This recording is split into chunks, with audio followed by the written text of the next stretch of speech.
Welcome everybody to this second part of the lecture of today. We will continue then with Professor Cristina Garcia Vergara. Thank you very much, Cristina, and the space is yours. Thank you, Esteban. I'm going to share my screen.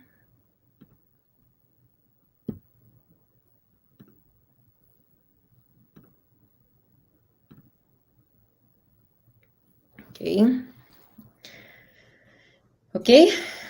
So in the first part of the lecture today, I introduced the two-point correlation function, which is the main way that we have to mathematically describe the distribution of points in a space.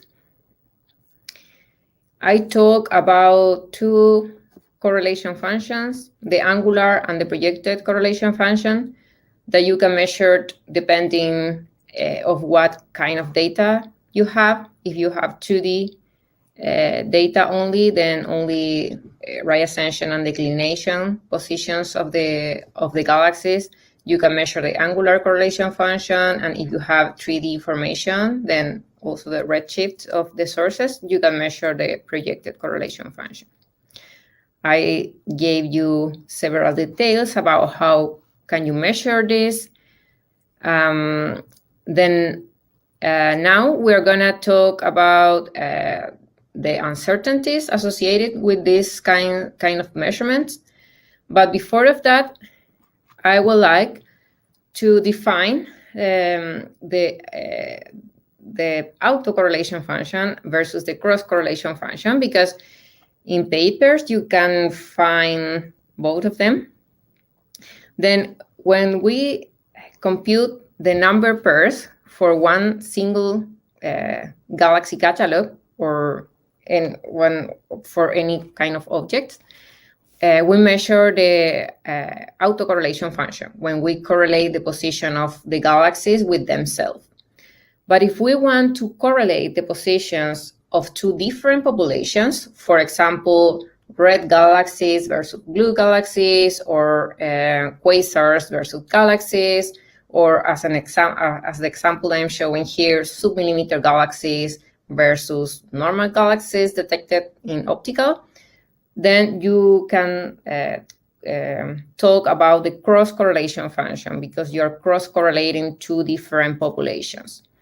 Just wanted to make that distinction, then you can understand when you read the papers. When you measure the cross-correlation function, everything is the same as I described in the first part of this class. The only difference is that, for example, for the autocorrelation function, I mentioned this very simple estimator. In the case in which you have to compute the cross-correlation function, here the data term, instead of correlate the galaxy, the catalog of galaxy with themselves, you have to use the catalog of one population and the catalog of the other population. Then the DD data for the DD data, you have to compute the number pairs using the two separate catalogs. And in the same way, here you use DR, you use one of the catalog with the data and the random catalog for the other. Then, but it's exactly the same. The only thing that is different is the input when you compute DD, DR, and RR.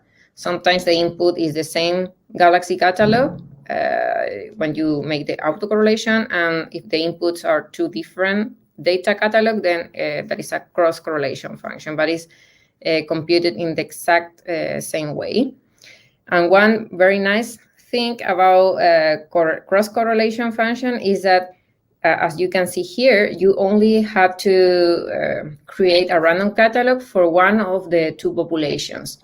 Then, for example, if one population has a selection function or a geometry in the sky, or the redshift distribution very complicated, then you can skip that complication in your life and just use the random catalog for the other population, in case that the other population has a more easy way to mimic the 3D geometry. Then that is an advantage of the cross correlation. Okay, now I would like to finish this class talking about the uncertainties in clustering measurements, because uncertainties is a very important topic for clustering. The main message here is that the clustering signal increases as the square of the number of galaxies in the sample. That means that if you have a longer galaxy catalog, generally speaking, you will have lower error bars in your measurement. And that is just because the clustering measurement is based on counting pairs of objects. Then as long as you have more sources, you have more pairs, and then the error, the Poisson error in this case, will be lower, because the number of pairs increase as the square of the number of galaxies. Of course, this is in general, because it also depends on the intrinsic real clustering signal that the population has. If the population has a very weak signal, you will, even if you have a very large catalog, you will have a low number of pairs, just because the galaxies are not that close to each other. But in general terms, more galaxies means better clustering signal. That is why it is very important to have large surveys to really constrain well the clustering of sources. Then to show this like an example, here I'm showing the projected correlation function of galaxies in Sloan. This is the same plot that I showed you before. These are 700,000 galaxies in Sloan over 8,000 square degrees. Then a lot of galaxies, and actually the authors can split the sample in different smaller samples based on the luminosity. Then, for example, here, the magenta point are showing the clustering of one sample of galaxies that contain 10,000 galaxies. You have, well, 10,000 is already a very high number, then the error bars are relatively small. But in the red sample, they have 70,000 galaxies. And then you can see already the effect in the error bars. Then here the error bars are super, super small, smaller than the size of the point in this case, and that is why it's not visible. Then you can already see the effect of increasing the number of sources in your catalog. On the other hand, this plot here is showing the projected correlation function of quasars at high redshift, also from Sloan. This is measured by Shen et al. 2007. They had around 4,000 quasars over 4,000 square degrees. And of course, at higher redshift, it's much harder to get redshift information of the sources. Then that is why the sample is smaller in size. And you can see already also that the error bars are much more important in this case, because you have much less sources. Then how can you measure the error bars when you compute clustering? In general, clustering is affected by two sources of errors. The first one is the Poisson errors, because clustering is computed based on a pair counting process. Then as all the counting process, you have error Poisson associated to the measurement. Then if you have really small number of pairs in one bin, for example, 1, 2, or 3 pairs of galaxies, your Poisson error will be very large, right? Because the Poisson error is goes with the square root of the number of points in the bin. Then the message here again is larger sample provide much better signal for clustering measurement. Then you have a larger survey, you have more sources, you have more pairs in the different bins, and then you have less uncertainties. Again, this is in general terms, because if the clustering of the population is intrinsically very strong, then you don't need to cover so much volume to really have a high number of pairs at small scales. Then in the case of Poisson errors, for example, if you use this estimator for the correlation function, the Poisson error for the measurement will be given by just this expression here. Then it's just the square root of the data, which is the number of pairs that you are counting. And in this case, the square root of RR is not considered here, because if you make your random catalog large enough, the error, because the random pairs will be insignificant. And the second error that impacts clustering measurement is the cosmic variance. And that is just because the fact that your survey is just covering one area of the sky, then your survey is not covering all the sky. Well, maybe some surveys nowadays are aiming to cover all the sky, but normally your survey is cover a small region in the sky, and you have fluctuation in the density field in the sky, as I'm showing in this image here. Here, for example, I put two surveys of the same size, the same volume. But if this survey, in this case, you're just pointing toward a filament in the cosmic structure, in the cosmic web, then you will have much more galaxies compared with this case here, in which you're pointing toward an underdensity in the density field. When you observe different parts of the universe, then you are tracing different matter over densities in the space. Then in principle, you should have to point a lot of different patches in the sky to really decrease the error because cosmic variance, but that is not normally the case. You normally target one region in the sky and you just compute clustering on it. Then you have to consider that you can have errors because you are just looking at one region in the universe. And that is called cosmic variance. And this kind of errors can be taken into account only using some statistical methods to compute the error bars, such as the jackknife method or the bootstrap method. I don't know if you are familiar with those kind of methods. If you did some statistics course, you probably already learned about that. But if not, I will also explain you in the next slide how this works more or less. But I would like to mention that the dominant error between the Poisson error or the cosmic variance depend on how is your sample. For example, if your sample is very large, then the Poisson error will be small. But if your sample is small, the Poisson error will dominate the error budget.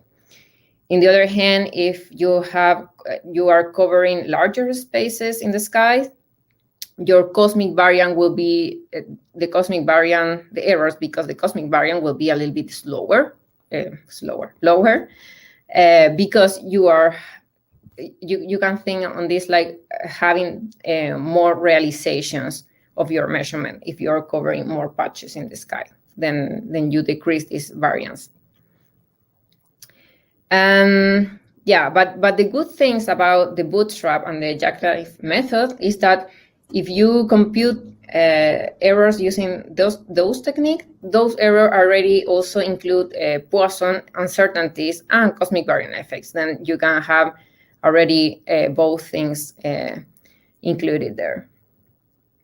Then just to explain you a little bit what is the bootstrap method, then you can have like a general idea how it is work. Bootstrap, jackknife is similar, but I'm just going to explain bootstrap here. It's a resampling method to estimate statistic on a population by sampling a data set with grid placement. Then, for example, if you have, this is your survey, you have n galaxies on the sky, you measure the clustering. You can compute the projected correlation function or the angular correlation function, depending on the data that you have. But you also can simulate some samples based on your data, which are called the Bootstrap samples. Then, for example, you have to randomly select n galaxies from your sample, and you make a Bootstrap sample with those. It doesn't matter if you randomly select galaxy, it doesn't matter if you select several times the same galaxy. That is not a problem. That is part of the method. But the thing is that you have to create a very large number of simulated samples. Then, for example, 10,000 samples. You always have to randomly choose n galaxies and create a Bootstrap sample with those galaxies. And you repeat this 10,000 times. Then you are creating a simulation, but based on your real data. And each one of these simulated data will contain some of the galaxies that you had in your data, and other galaxies are not in the subsample, and some galaxies are even repeated. But you can repeat this 10,000 times, and for each subsample, then you can compute the correlation function based on this Bootstrap sample that you created. Then each one of these will have a slightly different value for the correlation function. And then you can plot the distribution of those 10,000 values. And they will follow more or less a Gaussian shape. And you can compute the standard deviation of the Gaussian, and that will be the uncertainty in the measurement of your data. That is how Bootstrap resampling works.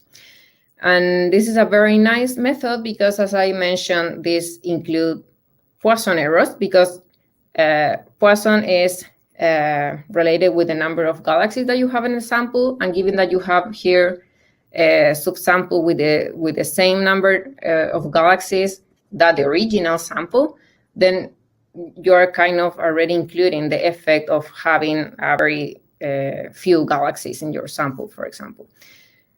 Then this is a very nice method, and is the most used method for clustering measurements. Also, I would like to mention, just to finish this part, I would like to mention that there are other alternatives to decrease uncertainties in your measurement where your sample is small. Then, for example, imagine that you want to measure the clustering of sub-millimeter galaxies. I'm showing here the sample that I have. This is from Hickox et al. 2012. Sub-millimeter galaxies are all the red points here. Then there are 50 sub-millimeter galaxies. Then, as you can imagine, if you measure the clustering using 50 objects, the error bars are extremely large, because you will have just a small number of pairs in each beam, and then you are dominated by Poisson error bars. Then one very nice technique to avoiding to have so much large uncertainties is to use a cross-correlation technique. Then if you are fortunate and in the same place of the sky, in the same region of the sky, you also have a large catalog of other population, in this case, normal galaxies detected in optical wavelengths, which are represented by the dot, gray dot here. Then you can measure the cross-correlation between the SMG and the large galaxy catalog that you have. Given that you have 10,000 galaxies in this catalog, the number pairs for the cross-correlation will be high in every beam, because you have a lot of pairs, even when you have small number of SMGs, of sub-millimeter galaxies. Then you can compute the cross-correlation with a relatively low uncertainties. On the other hand, also, given that you have a large galaxy catalog, you can compute the autocorrelation of that sample with low Poisson error bars, because you have 10,000 galaxies. Then you will have low Poisson error bars. Then you have the cross-correlation between the two populations, and the autocorrelation of galaxies. Both measurements has small error bars, and then using those two measurements, you can infer the autocorrelation of submillimeter galaxies, which was our goal at the beginning. Then that is a technique very well used in the literature because that happened a lot, especially if you are interested in measuring clustering of high redshift sources. You normally don't have so many sources, then you have to use this kind of techniques to decrease the error bars in your measurement. Then that is a very nice alternative that you can make.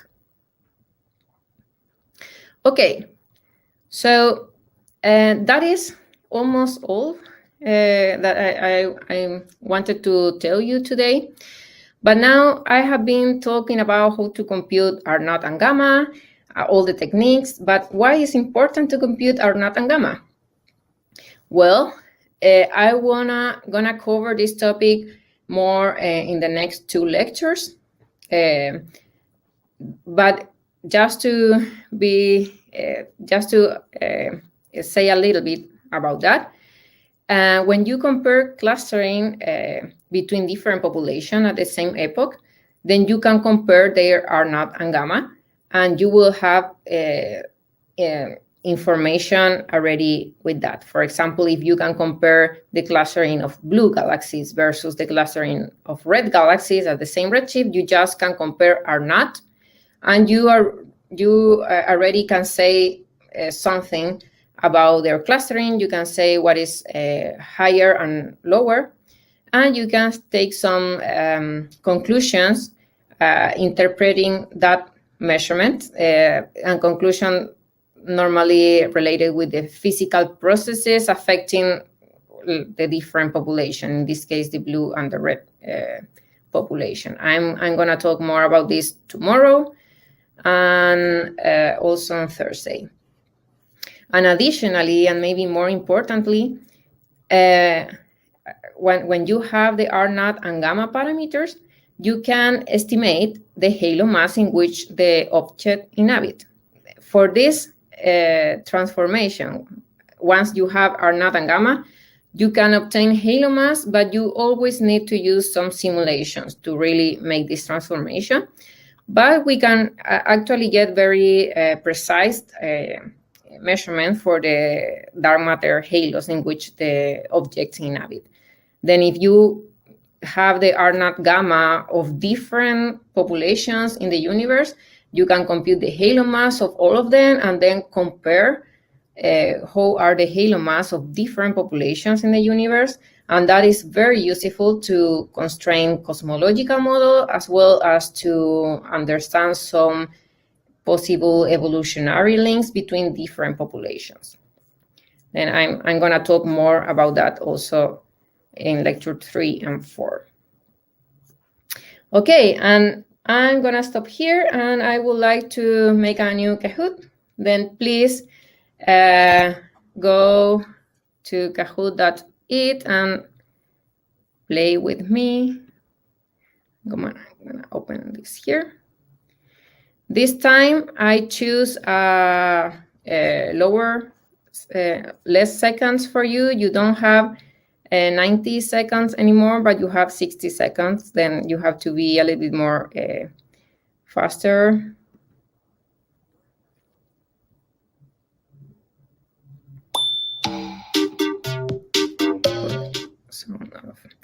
Okay, then here you have the game pin, and I'm gonna wait for you to join us and participate in the quiz.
I'm gonna wait a little bit more in case more people is joining.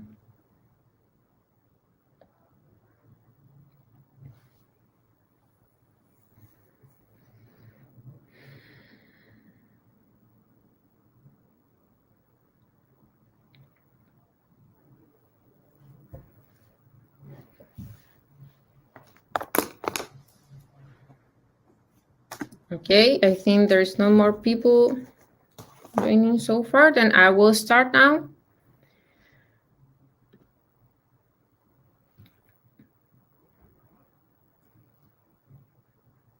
Okay, then the first question. If we measure a higher R naught for a population A compared with a population B with the same gamma, we can conclude that population A is more clustered than population B. Population A is less clustered than population B. Both populations have the same clustering.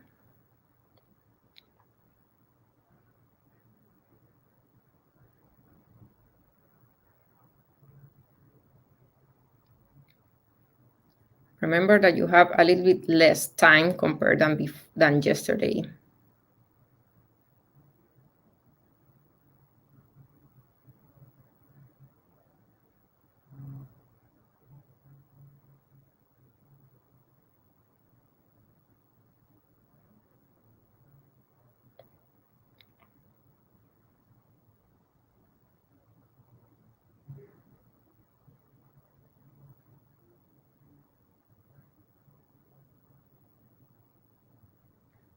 Okay, most of you replied this correctly. R naught is just showing how much clustered a population is. Then if the population A has more higher value of R naught, it means that this is more clustered than population B.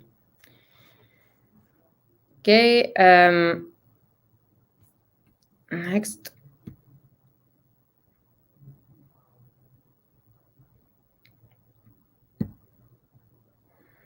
Okay, the second question, which estimator for the correlation function is the most used? The Langley and Shalai estimator, the Hamilton estimator, the natural estimator, or the Davis and Peebles estimator?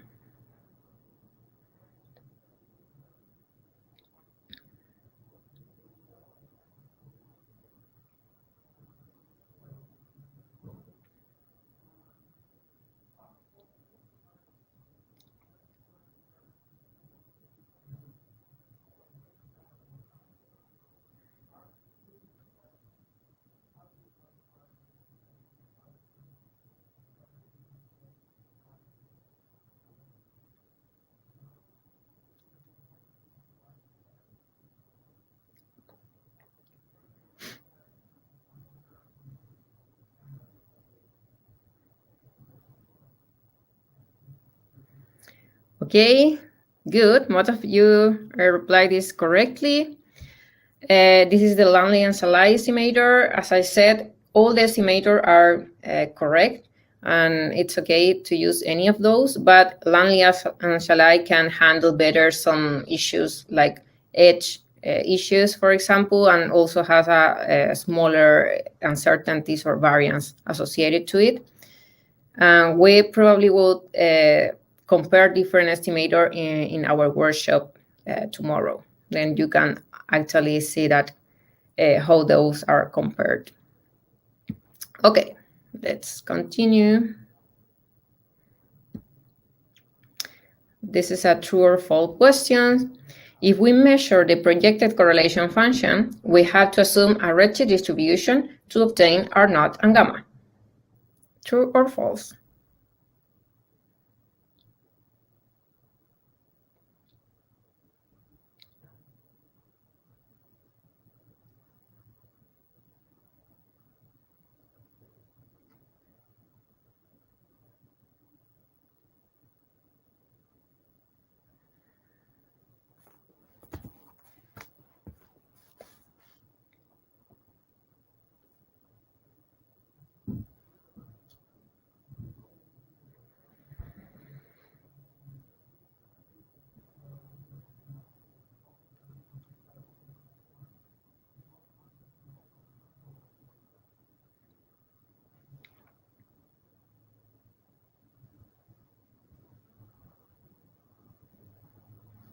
Okay, wow, 5 and 5. Okay, when you measure the projected correlation function, that means that you have 3D position for the galaxies. Then you have the redshift distribution of the population, and you don't have to assume anything. When you have to assume the redshift distribution is for the angular correlation function, which is in the case that you don't have redshift information. Then for the projected correlation function, you just, in the measurement, you're already including the redshift distribution of the sources because you're counting pairs in 3D, not in only 2D. Then you don't have to assume a redshift distribution.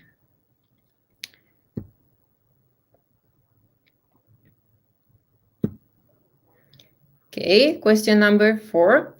If we measure the cross correlation between two random catalogs, that means randomly distributed sources, the correlation function will be higher at small scales and lower at large scales, lower at small scales and higher at large scales, 1 at all the scales, or 0 at all the scales.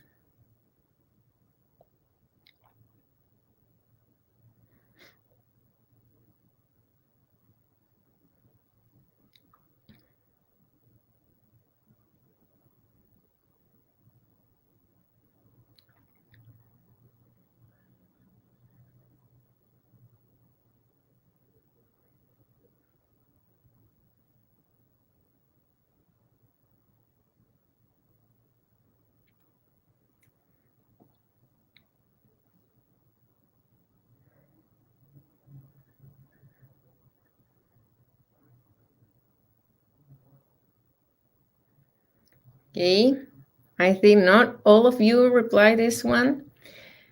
Okay, this is the right answer. You will get 0 at all scales because you have two random catalog. You have not clustering signal at all in the individual catalog, and also no between them because you have randomly distributed sources. The position of the sources are all independent to each other. Then in that case, you expect to measure no clustering, and that means that the correlation function is 0 at all the scales. And that is the correct answer. The power law that I show you is true for astronomical objects. It's what we observe normally for astronomical populations. But if you have just two random catalogs, by definition, they weren't going to have 0 clusterings. The correlation function is 0 at all the scales. Good.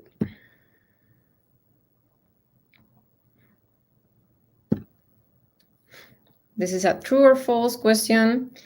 If the angular correlation function of a population is weak or is low, this means that the population is weakly clustered. True or false?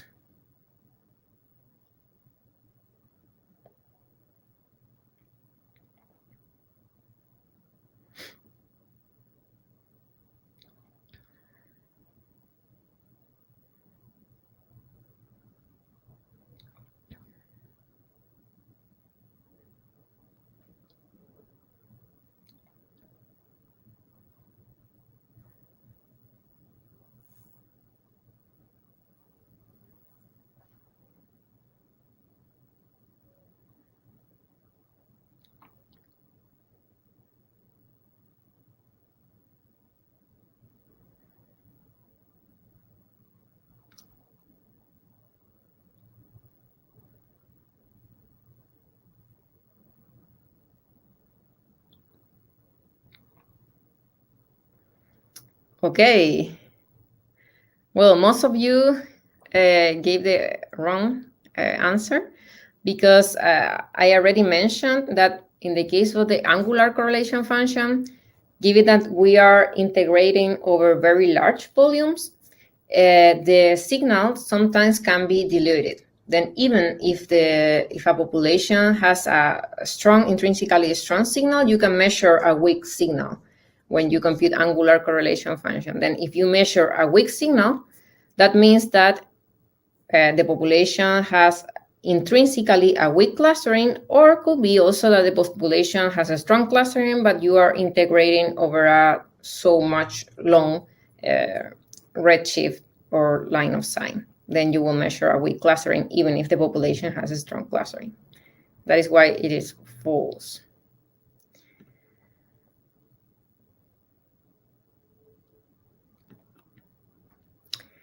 The sixth question. If the projected correlation function of a population is weak or low, this means that the population is weakly clustered.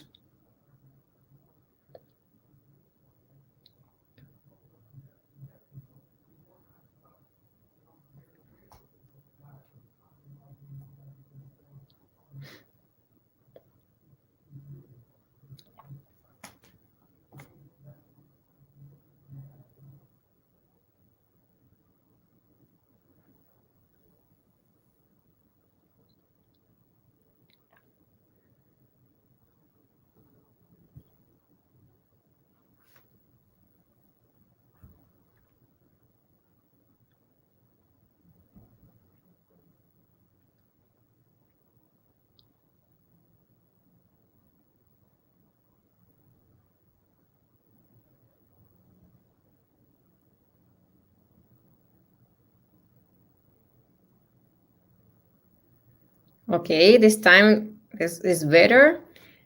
This question is a little bit repetitive than the previous one, but I wanted to do that because I really would like to make sure that you understand the difference between the projected and the angular correlation function. Then in this case, if you have the projected correlation function, then you already included the redshift in the measurement. You are not integrating over a long redshift space. Then what you measure is what is the true, you are measuring the intrinsic clustering of the population because your signal is not being diluted, as in the case of angular correlation function. Then keep in mind that projected correlation function is giving you a very reliable measurement. The angular correlation function most of the time does, but sometimes could give not very precise information if you integrate over long line of sight. Okay. Question number 7. Why we cannot compute precise line of sight distances to sources, even if we have the redshifts?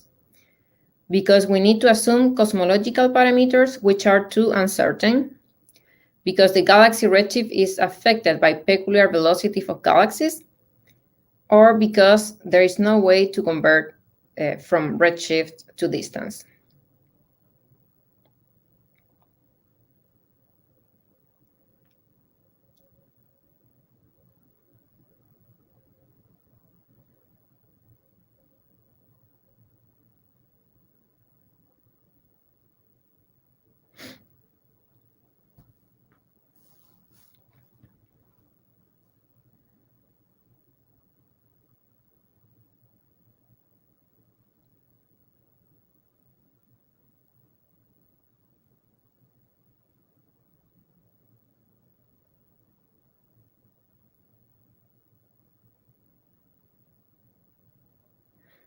Great, all of you got it. That is nice. I mentioned in the lecture that also you always have to assume cosmological parameters to convert from redshift to distance, but the cosmological parameters are not too uncertain. We actually have measured those pretty well. Then that is not like the reason why the distances are not accurate, but it's more because peculiar velocities. Nice that you got that part.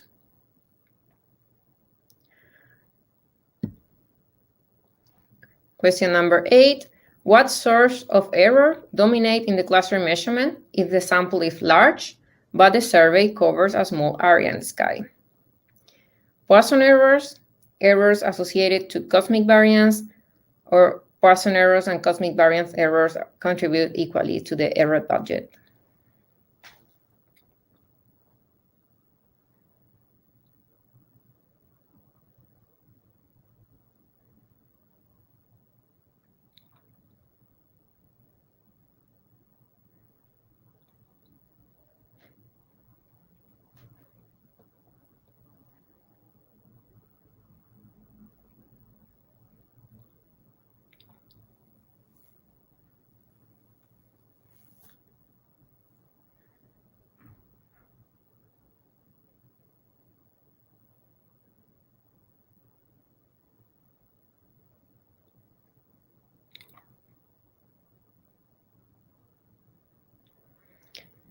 Okay, well, 4 people answer Poisson errors and 4 people cosmic variance. If you have a really large sample of galaxies, the Poisson error will be slower, because Poisson error is just grow with the square root of the number of pairs. Then if you have a large number of pairs, the Poisson errors become less and less important. But if your survey is covering a small area of the sky, you are more dominated by cosmic variance, because you could be just looking at a region which is just an under density in the density field, or is you are just target a region in a filamentary structure. Then you will have a much variation because in the measurement, just because of their survey is small. If your survey is very large, the cosmic variance effect decreases a little bit. Then the blue one was the correct one.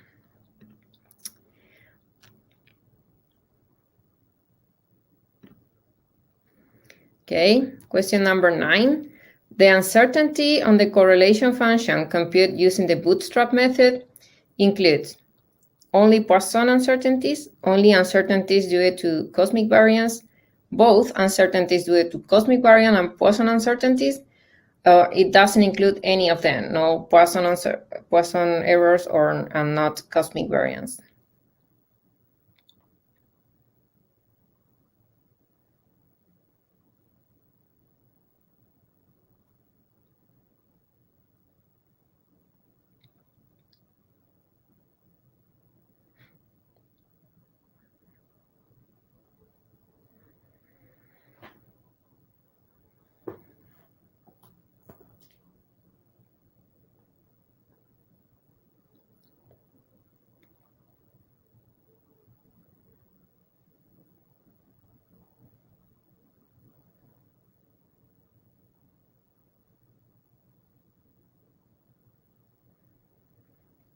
Okay, most of you replied this correctly.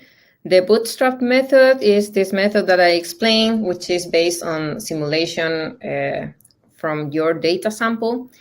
And because of the Bootstrap's subsamples are of the same size of your sample, you're already including Poisson uncertainties. And also, this is a very good technique to introduce or to overcome for the cosmic variance effects of the sample, because you are sampling again your original sample 10,000 times. Then that in that sense you are kind of including cosmic variance, because you are modifying a little bit the signal for each one of the Bootstrap subsamples. Then this technique includes both uncertainties due to cosmic variance and because of Poisson errors. And now we're going to the last question. It's a true or false question. If we measure a cross correlation between 2 different populations, we need to create 2 random catalogs. True or false?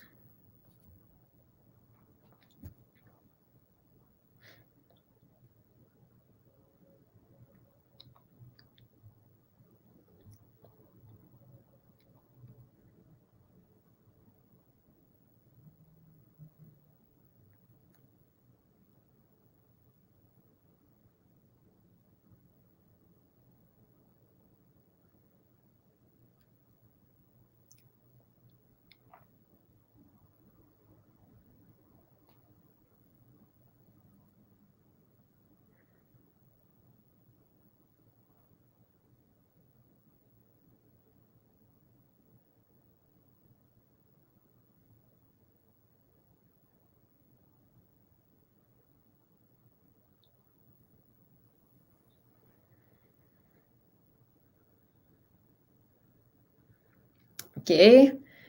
Yeah, the answer is false, if you make a cross-correlation measurement, you don't necessarily have to create 2 random catalogs, but just can create only 1 random catalog following the geometry of one of the population. That is actually an advantage of using cross-correlation, because if the geometry of the survey for one of the population is too complicated, you can just avoid to simulate a catalog with that coverage and just use the geometry of the second population.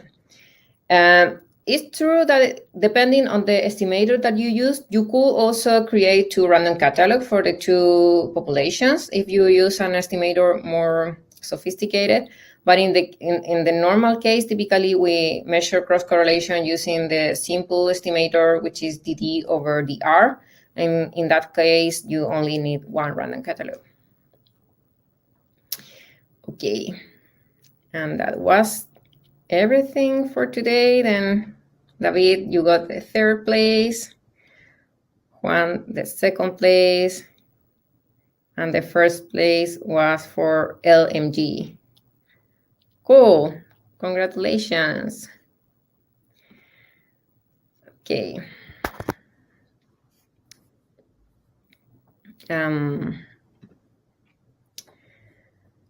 Okay, then we are almost done. I just want to leave you with the take-home message of the lecture today. I will just repeat some of the most important points. The mathematical formalism to describe the level of clustering is a 2-point correlation function, which is defined as this equation here. To measure it, we just need to count pairs of galaxies as a function of separation and divide that by what we expect from an unclustered distribution. If we have 3D information, then we can measure the projected correlation function. And if we have 2D information, we can measure only the angular correlation function. And finally, larger samples provide much better signal of clustering measurements. Then, yeah, I will stop here. I just gonna tell you that tomorrow we will talk more about observational results of the clustering of different populations.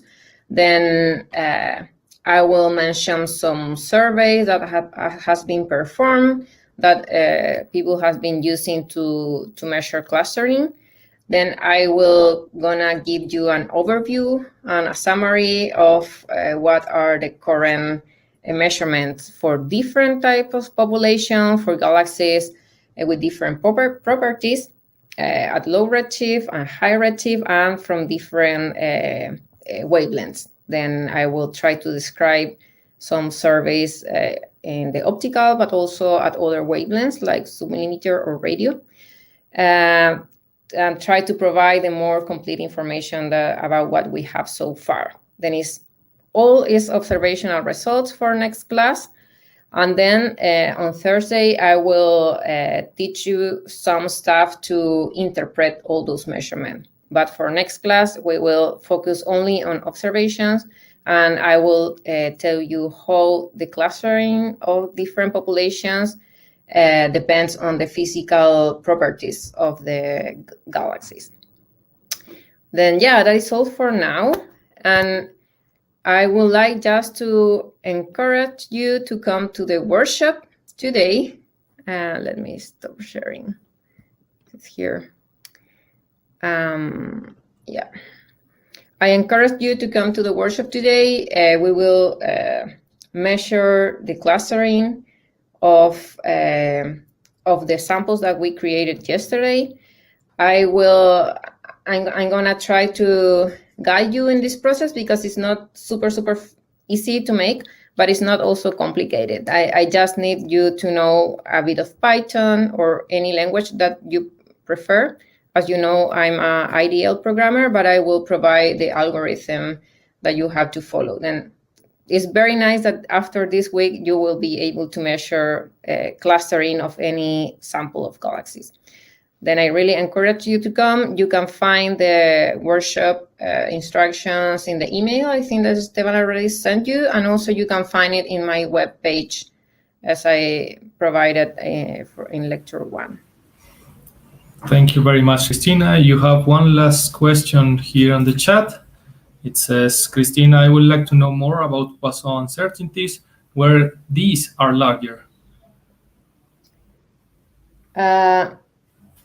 Okay, I'm not sure if I understand pretty well the question, but Poisson uncertainties are when you have any counting process, then you are counting galaxies or counting pairs or counting anything, not only in astronomy, like everywhere. You have associated an error to that counting process, to that measurement, which is called the Poisson error. Then, for example, if you count a low number, for example, you have 2 pairs of galaxies, you will have associated a very large Poisson error, because the Poisson error is proportional to the square root of the number count. Then as long as you have more counts in your bin or in your measurement, the Poisson error is much smaller. Then I don't know if that is what you are asking. Then when these are larger, their answer is when the sample is small, when the counting process gives you a small number, is when the Poisson error are much larger. I think that is the answer, or is what I will guess too, based on the question that is placed there.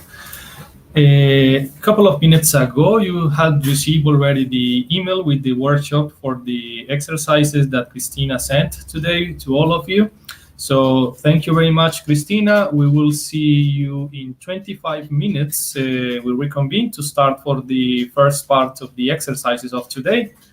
Thank you very much all for your participation in this lecture part, and we hope to see you all back in 25 minutes to continue with the exercises. At 4:25 then. 4:25 your time. 10:25. Yeah, 4:25 your time, 10:25 our time. Yes. Okay, Great. Thank you very much.